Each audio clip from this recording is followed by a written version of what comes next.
বাদাম খানার ওয়াজ শোনেন, তা কি কচু শুনবেন? ই কি জীবনে কিন্তু বাবের ভুষি খাই তাই নেই বাদাম, এই সেই কচু এই জায়গা বেঁচে খাতি হবে। একেবারে লজ্জা, উঠে যাবেন দেখবেন যে জায়গায় জায়গায় টুল্লা টুল্লা খুশা রয়েছে পড়ে। একসাথে দুই কাম জীবনে করে দিন ভালো না, বিশেষ করে মুখের কাজ আর কানের কাজ, এই দুনিয়া একসাথে হবে না। এই জায়গায় খালি খালি বলছে না যে বউ নিয়ে শুয়ে দেন যে কাজে লাগবে না। আর কি কব, মারাত্মক একটা কই গেলে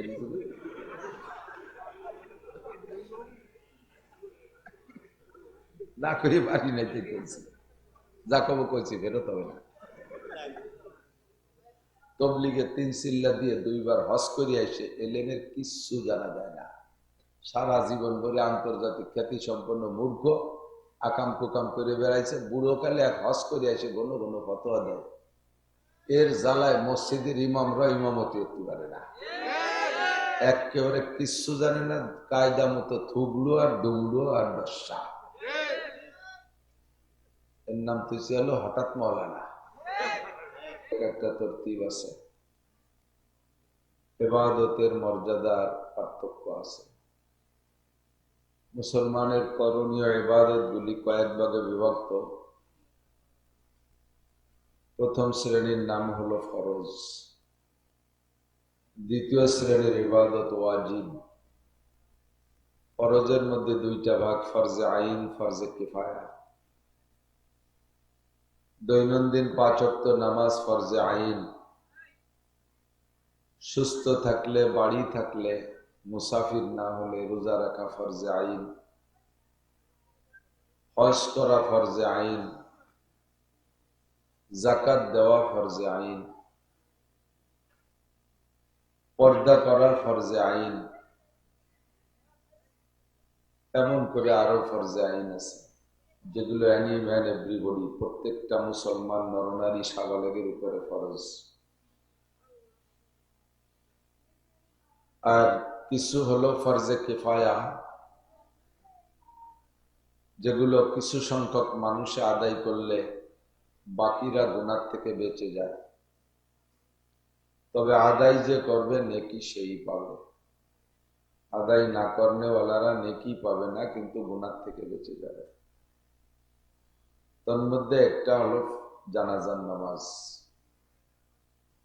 ছোট বাচ্চারা সুন্দর করে জানাজার নামাজ আপনাদেরকে দেখাইল, প্রদর্শনী দেখে খুব খুশি হলাম সকলে। যেভাবে তারা জানাজার নামাজ পড়াইছে এভাবেই জানাজার নামাজ পড়তে হবে। মানুষের মৃত্যুর পর মাইকিং হয়, শোক সংবাদ, হাজার হাজার মানুষ, ব্যক্তি যেমন তার জানাজায় উপস্থিতি তেমন। তো কয়জন মানুষ সেখানে থাকেন যারা হুবহু এই নিয়মে জানাজা পড়তে পারেন? জানাজার দোয়াটাই বা কয়জনে জানেন? নিয়মও জানে না, জানাজা পড়তে যে ঈদের নামাজ পড়ে ফেলে। জানাজার নামাজে শুধু প্রথম তাকবীরে কানে হাত দিতে হবে, পরের তাকবীর গুলো কানে হাত উঠাইতে হবে না, কিন্তু জানাজা পড়তে যে প্রত্যেক তাকবীরে কানে হাত দিয়ে বসে ঈদের নামাজে। আরেকটা হলো জেহাদ, কখনো ফরজে আইন, এটা দ্বিমুখী, কখনো ফরজে আইন, কখনো ফরজে কিফায়া। জেহাদের পরিধি যেমন হয়, পরিধির উপরে নির্ভর করে আইন আর কিফায়া।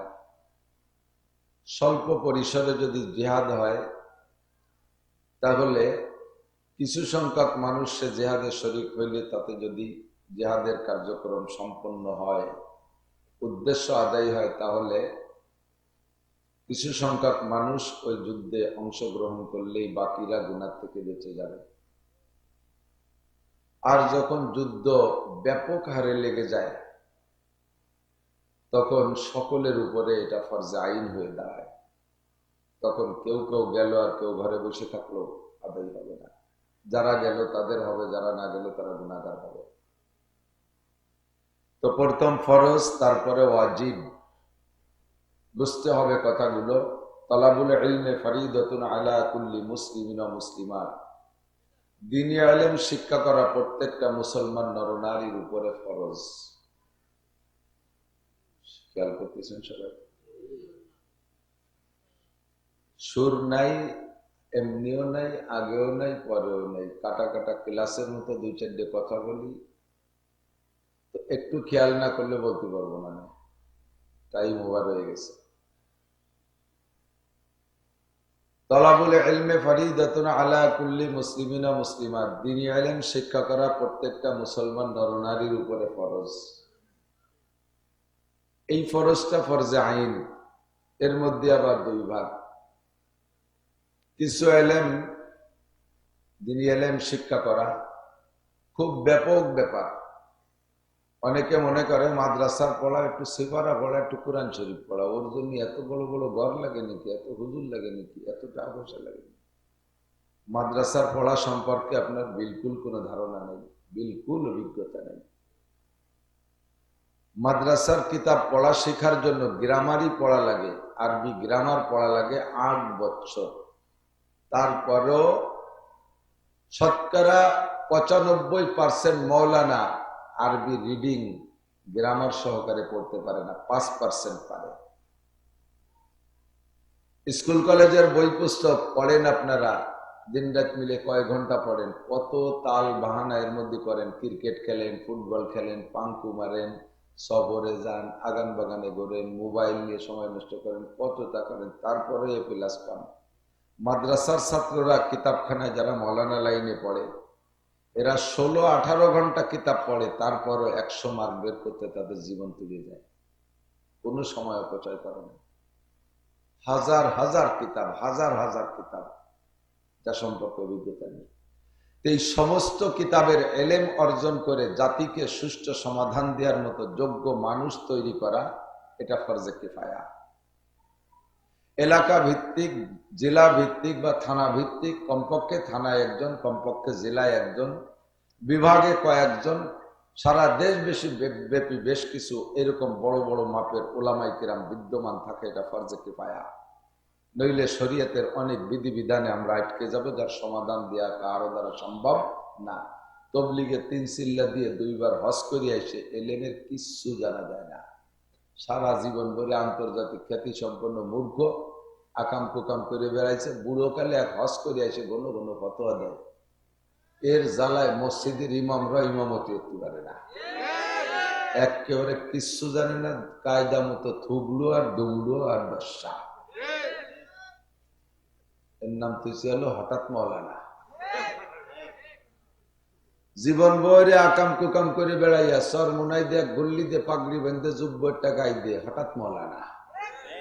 সারা জীবন বইরে সুদ ঘুষ খাইছে, দুর্নীতি যা করার দরকার সব করে লাট বানায় ফেলাইছে।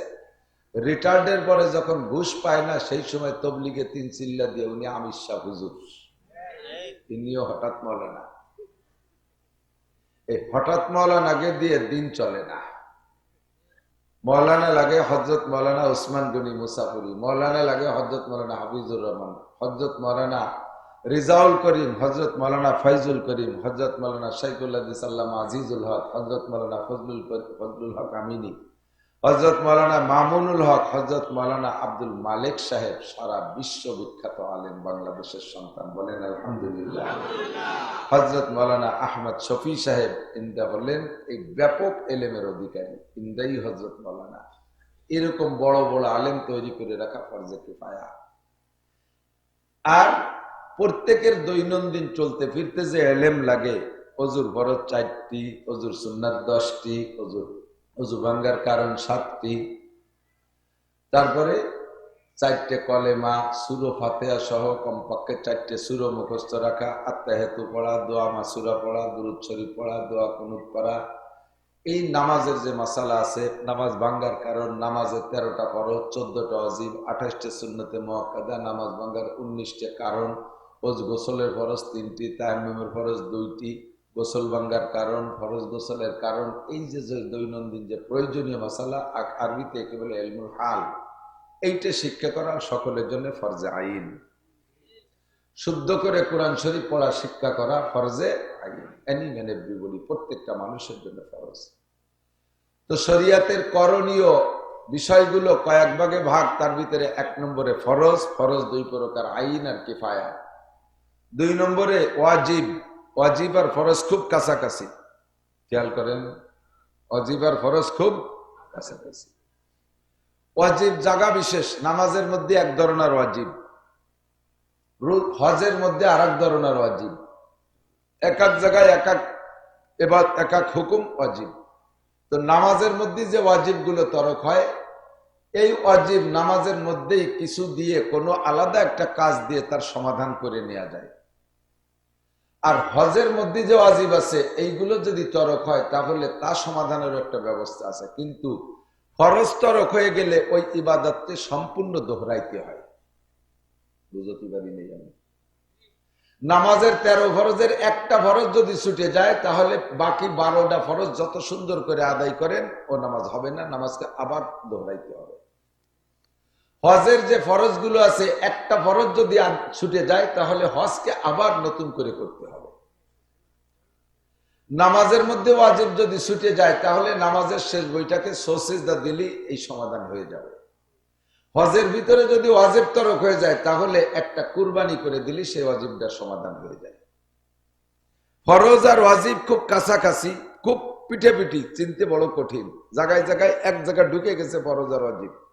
যেমন নামাজের ভিতরে কিরাত পড়া ফরজ, নামাজের মধ্যে কিরাত পড়া ফরজ, আর সূরা ফাতিহা পড়া ওয়াজিব। সূরা ফাতিহা পড়া ওয়াজিব। এখন সূরা ফাতিহা কি কোরআন শরীফের আয়াত কিনা? আয়াত না। তাহলে সূরা ফাতিহা পড়লে কিরাত পড়া যে ফরজ তাও আদায় হয়ে গেছে, আবার সূরা ফাতিহা আলাদা করে পড়া তাও আদায় হয়ে গেছে, সেটা হলো ওয়াজিব। তাহলে এক সূরা ফাতিহার ভিতরে ফরজও ঢুকছে, ওয়াজিবও ঢুকছে। এবার তাহলে কি আর কিরাত পড়া লাগবে না? আর একটা কিরাত পড়া ওয়াজিব, সাথে আর একটা কিরাত পড়া ওয়াজিব। তো সেই কিরাতটা যদি কারণবশত ছুটে যায়, আপনি শুধু সূরা ফাতিহা পড়ে রুকুতে যান, ওই ওয়াজিবের সমাধান হবে শেষে আপনি সিজদা দিবেন। আবার আপনি কিরাত পড়ছেন, সূরা ফাতিহা পড়েন নাই, তাহলে কিরাত পড়ার যে ফরজ এইটা আদায় হয়েছে, সূরা ফাতিহা পড়া যে ওয়াজিব ছিল সেই ওয়াজিব বাদ গেছে, যার কারণে আপনার ওই ওয়াজিব তরকের কারণে শেষে সিজদা দিলে সারবে। কথা কি বোঝা যাচ্ছে? সারা রাত আমি কিসসা কাহিনী দিয়ে যত ওয়াজ করবো, সুর দিয়ে, গজল দিয়ে, গান দিয়ে, তাতে 1,00,000 বছর পর্যন্ত ওয়াজ করলে যেই নেকি হবে, এই যে একটা মাসালা শিখলেন এর দাম তার চেয়ে বেশি। এজন্য হুজুর বলেন মজলিসু ফিকহিন খায়রুন মিন ইবাদাতি 60 সানা। মাসআলা মাসাইল শিখার মজলিসের দাম আল্লাহর কাছে 60 বছর নফল নামাজ ও রোজার চাইতে বেশি। এখানে 60 মানে 60 না, আমি বলছি কিন্তু লক্ষ, আর হুজুর বলছেন 60। এ জায়গায় 60 মানে 60 না, এজন্য আমি লক্ষ বলছি। অনেক সময় অনেক সংখ্যা আছে সমাজে ব্যবহার হয়, ওই সংখ্যার দ্বারা ওই নির্দিষ্ট সংখ্যা বোঝানোর উদ্দেশ্য না। আমাদের পরিভাষায় আছে, এদিক দেখেন, একবারই মেহমান আসার কথা 5 জন, কয়জন?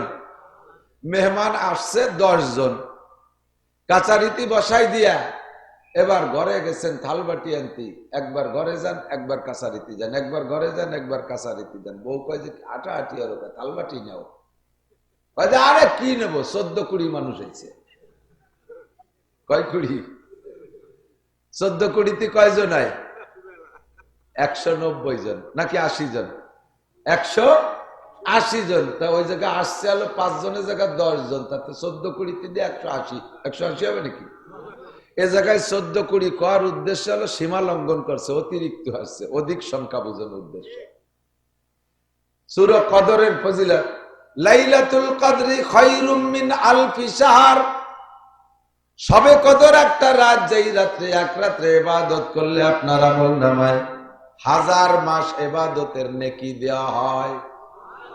এ জায়গা 1000 মাস মানে 84 বছর 4 মাস না, 1000 মাস হলো হাজার হাজার মাস। হাজার হাজার মাস ইবাদত করলে যেই নাকি, লাইলাতুল কদর এক রাত ইবাদত করলে তার চেয়ে বেশি নাকি। বলি সুবহানাল্লাহ। নবী পাক বলেছেন একটা মাসালা শুনলে শিখলে আপনার আমলনামায় 60 বছর নফল নামাজ ও রোজার নেকি। এখানে 60 মানে 60 না, 60 মানে হাজার হাজার বছর নফল নামাজ ও নফল রোজার নেকি। কারণ কিয়ামতের ময়দানে আল্লাহ পাক একটা নফলও জিজ্ঞেস করবে না, আপনাকে জিজ্ঞেস করবে না সবে মেরাজ উপলক্ষে রোজা রেখেছিলে কিনা, সবে বরাত উপলক্ষে রোজা রেখেছিলে কিনা। ও বান্দা, তুমি নফল নামাজ কত পড়েছো? তাহাজ্জুদের নামাজ পড়েছো কিনা? সবে বরাত সবে কদরে নফল নামাজ পড়েছো কিনা?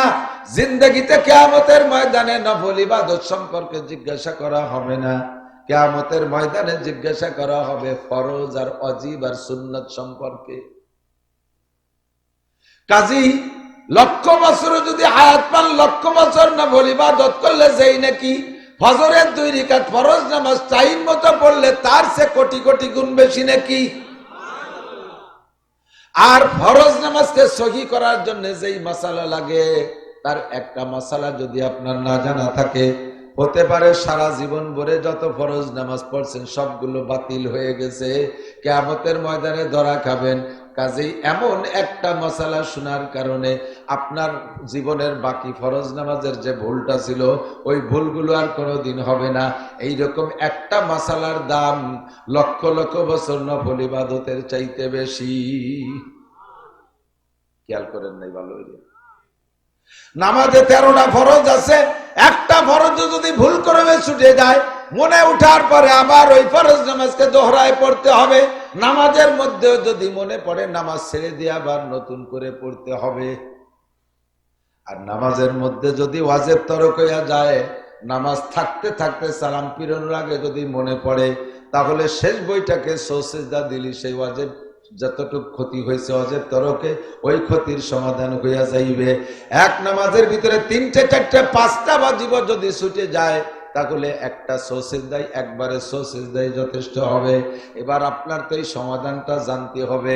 ভালো করে মনে রাখেন, মসজিদের ইমাম সাহেব যারা ইমামতি করে, ইমাম সাহেবরা খেয়াল করবেন, মসজিদের ইমাম সাহেব যদি ইমাম সাহেব তো নামাজ পড়ায় 5,000, 7,000, 10,000, 20,000, 50,000, বাংলাদেশে ঢাকা শহরে বড় বড় পয়সাওয়ালা ইমাম আছে।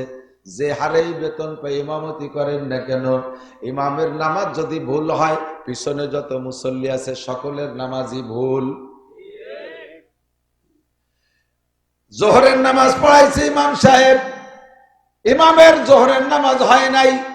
এই মসজিদে যদি 500 মুসল্লি থাকে, 500 মুসল্লির নামাজই হয় নাই। কিয়ামতের ময়দানে আল্লাহ পাক তারিখ দইরা ডাক দেবে, এই অমুক মসজিদের, বাইতুল মামুর মসজিদের, বাইতুল নূর মসজিদের মুসল্লিরা এদিকে আসো, তোমাদের জোহরের নামাজ দেখাও। এক এক করে ডাকবে, আর দেখবে আব্দুল খালেক মোল্লা, মালেক মোল্লা, জামাল কামাল, লালটু বল্টু, জুয়েল টুয়েল, টুলু লুলু, সবাই রে ডেকে ডেকে কবে জোহরের নামাজ দেখা। খাতায় দেখবেন আগে পরের নামাজ আছে 29 তারিখ, 30 তারিখ, 31শে জানুয়ারি জোহরের নামাজ নাই। কি ব্যাপার, তোরা গোষ্ঠী শুধু জোহরের নামাজ মিস করলি কেন? জিয়াবত কাতি গেছিলেন জোহরের নামাজ কেউ পড়িস নাই, ঘটনা কি এক পড়া? কয় আল্লাহর কিরে আল্লাহ জোহরের নামাজ পড়ছি। বিশ্বাস না হয় ইমাম সাহেবের কাছে শোনো, ইমামই তো আমাকে পড়াইছে, ইমাম সাহেবের কাছে শোনো। এবার আল্লাহ বলবেন, তোমার মসজিদের মুসল্লিদের জোহরের নামাজ নাই কেন? কয় আল্লাহ নাই কেন তা তো করতে পারবো না, আমি তো পড়াইছি, ওরা তো সবাই পড়ছে, উপস্থিত সবাই ছিল, হয়তো তোমার ফেরেশতারা ভুল করে লেখে নাই। ফেরেশতারা বলবে, লা তুকাল্লিম, কথা কইস না, চুপ থাকবি, বাড়াবাড়ি করলি কিন্তু ইমাম সাহেব তোরে অ্যারেস্ট করবো। ফেরেশতাদেরকে আল্লাহ বলবেন, কি ব্যাপার, এদের জোহরের নামাজ লেখো নাই কেন?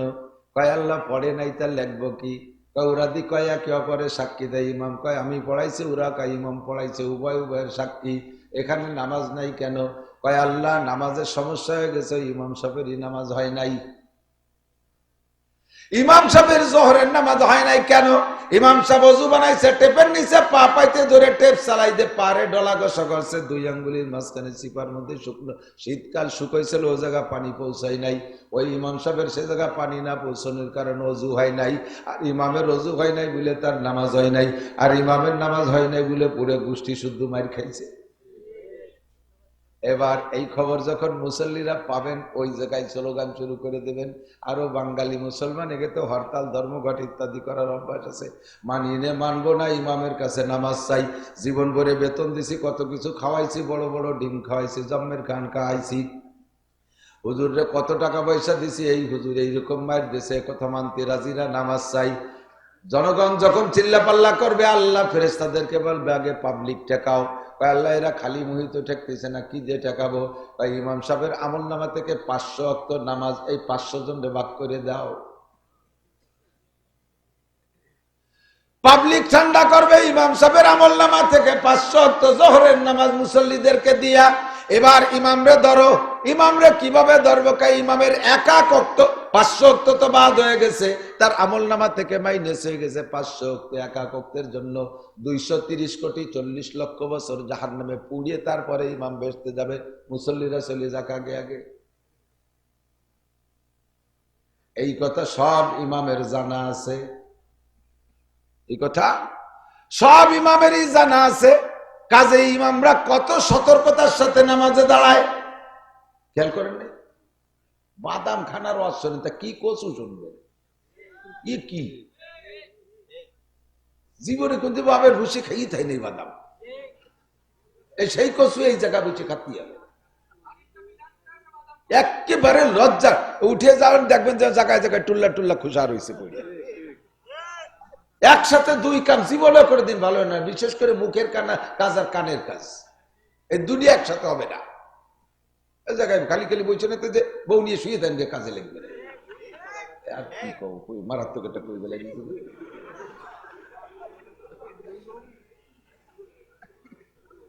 না করে পারি নাই, বলছি যা কব কইছি ফেরত হবে না। আল্লাহু আকবার। আমার দিক তাকান, কি বলছি কোন তো?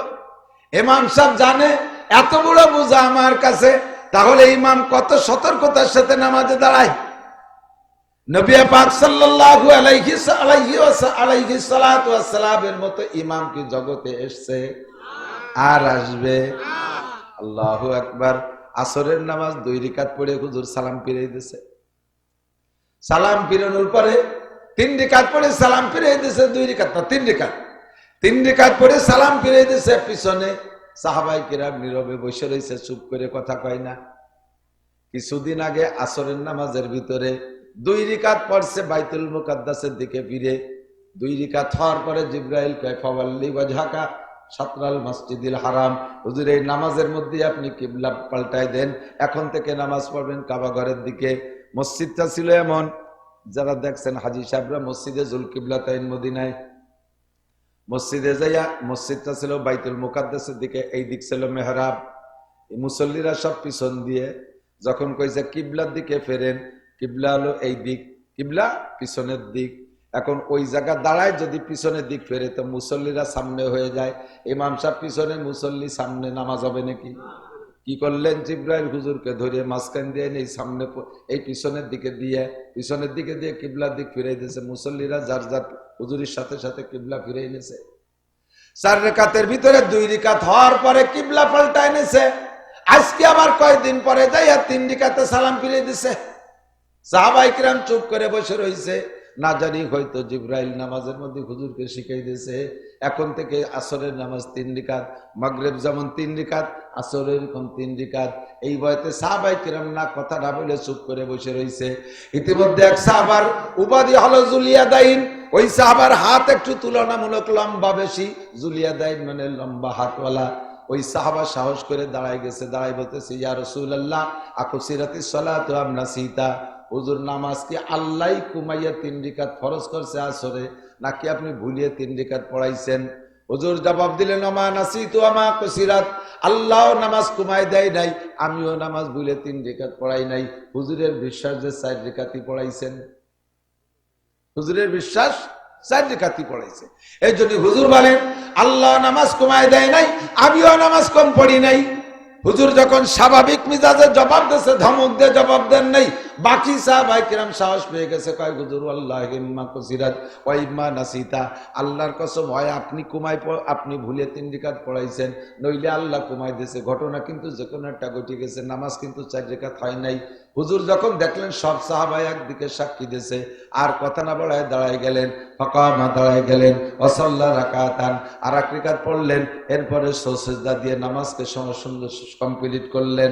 এরপরে হুজুর সালাম ফিরে বলতেছে, দেখো তো তোমাদের কার ওযু হয় নেই, তোমাদের কার ওযু হয় নাই। সাহাবায়ে কিরাম তল্লাশিতে নেমে পড়লেন, দেখলেন একেবারে পিছনের কাতারে লাস্টে যেই মুসল্লি সাহাবী আছে উনি জামাত ধরবে বিদায় তাড়াহুড়া করে ওযু বানাইছে, পায়ের এই গোড়ালি এই জায়গা একটু নিচে বেশি, ওই জায়গা শুকনো, ওখানে পানি পৌঁছাই নাই, ওই জায়গা টের তো পাওয়া যায় একটু আগে ধুইছে যদিও শুকোই যায়, আর আর মোটেই পানি পৌঁছাই নাই, দুইটা জায়গা দেখলে কিন্তু পাশাপাশি চিনা যায়। ওই লোকটারে ধরিয়ে নিয়েছে, কয় হুজুর এর ওযু হয় নাই। হুজুর হাদিস বললেন ওয়াইলুল মান ওয়াইলুল আকাব, ওয়াইলুল আকাব, ওই কয় ওয়াইলুল আকাব, আকিবুন মানে পায়ের গোড়ালি, পায়ের গোড়ালিতে মুসল্লিদেরকে জাহান্নামে পৌঁছায় দেয়। ওযু বানানোর সময় বেশিরভাগ পায়ের গোড়ালি শুকনো থেকে যায়, ওই জায়গা বেখেয়ালে পানি পৌঁছয় না। ওই লোকটার না ওই ওয়াইলের দিকে টানতেছে, তাকে ধ্বংসের দিকে টানতেছে তার পায়ের গোড়ালিতে, অর্থাৎ তার ওযু হয় নাই পায়ের গোড়ালির কারণে, আর ওযু না হইলে তো সে ওয়াইল দুজকে যাবে।